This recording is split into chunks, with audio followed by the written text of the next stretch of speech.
أحلى مسا على كل الأهلاوية. أحلى مسا على شعب الأهلي. الأهلي كيان، الأهلي عظيم، الأهلي قلعة الجماهير، الأهلي نادي المبادئ. زي ما أنت عايز تقول قول طبعا. كله هيقول لك أنت طالع تقول إيه الكلام ده كله ليه؟ المقدمة ديت. طبعا النهاردة عاجل فوز النادي الأهلي في أول مباراة في دوري المجموعات قصاد القطن الكاميروني 3-0. طبعا بغض النظر عن المباراة، الماتش كان متوسط المستوى بالنسبة للنادي الأهلي، لكن النادي الأهلي قدر إن هو يكسب ويعدي المرحلة دي عقبال إن شاء الله ماتش يوم المقاولين يوم الثلاث الجاي، وبعديه ماتش صن داونز يوم السبت. طبعا النهاردة كل الشعب الأهلاوي والجمهور الأهلاوي في حالة نشوة وحالة سعادة. طبعا ليه؟ عشان خاطر الفوز الكبير على القطن. طبعا شفنا جمهور النادي الأهلي في الاستاد، حوالي 10,000 متفرج. ماتش كبير. طبعا بيعيب النادي الأهلي طبعا الهدوء وقلة التمرير والبطء في التمرير، لكن الحمد لله إن الماتش خلص 3-0. يا جدعان، طبعا النادي الاهلي هو اكسير السعاده، هو الفرحه اللي بتخلي 100 مليون مصري يناموا مبسوطين. الاهلي قيمه كبيره في الوطن العربي وفي افريقيا وفي مصر. المباراه طبعا كلها كانت متوسطه، لكن في بعض اللعيبه طبعا النهارده كانت الى حد ما كويسه. طبعا طاهر محمد طاهر، علي معلول، رأفت خليل بعد ما نزل محمد شريف. الجون الأول طبعا جون جميل جدا. طاهر مع علي معلول عرضية، استلمها شريف برجله، شاط بالرجل التانية في الزاوية البعيدة للجون. ولا تقول لي مين يقدر يجيبها؟ ولا عصام الحضري في زمانه ولا في مكانه، ولا أي حارس مرمى يقدر يتصدر الكورة. الجون التاني قدر ان هو يجيبه القندوسي طائرا في الزاوية البعيدة بعد تمريرة كويسة من طاهر محمد طاهر. طبعا هو الاتنين اسيست في الجون مع علي معلول. الجون التالت علي معلول لرأفت خليل، عرضية ولا أروع، حطها في الجون مع ان علي معلول كان يقدر يجيب الجون بنفسه. الحمد لله على الفوز، وان شاء الله الاهلي يقدر يعوض فرق النقط مع الهلال وصن داونز. الماتش اللي جاي مع صن داونز لو قدر يتعادل او يكسب، وبعد كده عنده القطن خارج مصر في الكاميرون يقدر يكسبه برضه، وبعد كده عندنا ماتش الهلال في القاهرة. طبعا ليلة ولا أروع عاشتها مصر بعد الفوز.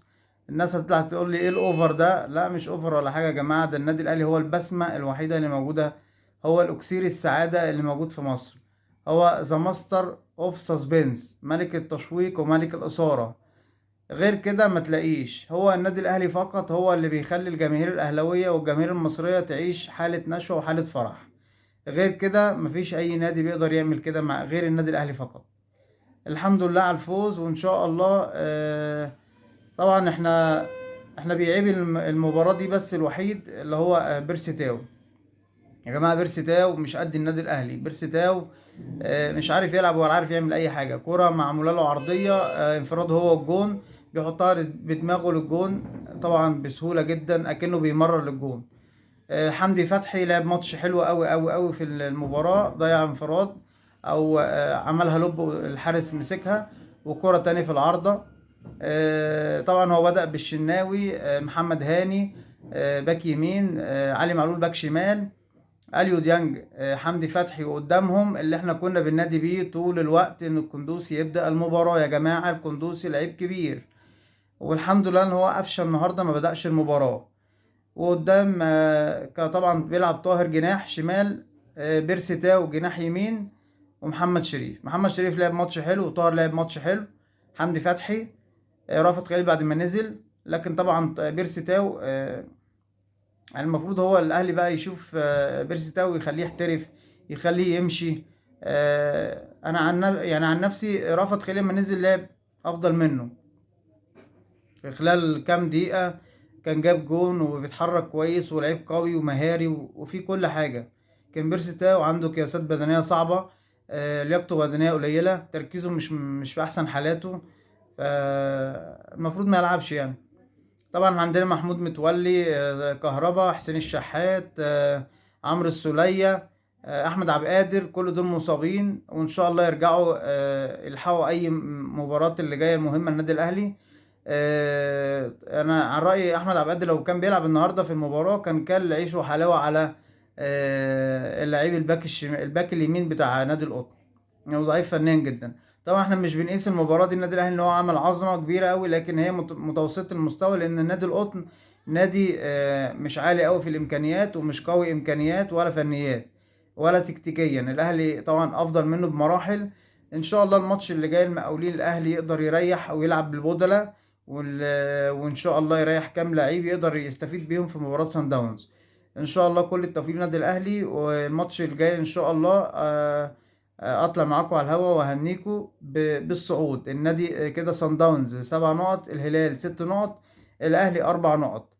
لو الاهلي قدر ان هو يتعادل او يكسب مع صن داونز الماتش الجاي، هيبقى فيه بارقة امل ان هو يصعد دوري ابطال افريقيا. والماتش اللي بعديه مع القطن الكاميروني هيقدر ان شاء الله يكسبه، هيقدر يكمل مع صن داونز. وان شاء الله ماتش الهلال نقدر نفوز بيه في القاهرة ونعدي المرحلة دي إن شاء الله، وننافس في أفريقيا وننافس في الدوري. وإن شاء الله كل الماتشات اللي جاية للنادي الأهلي هتكون ماتشات حرجة وماتشات كؤوس. شكرا ليكم.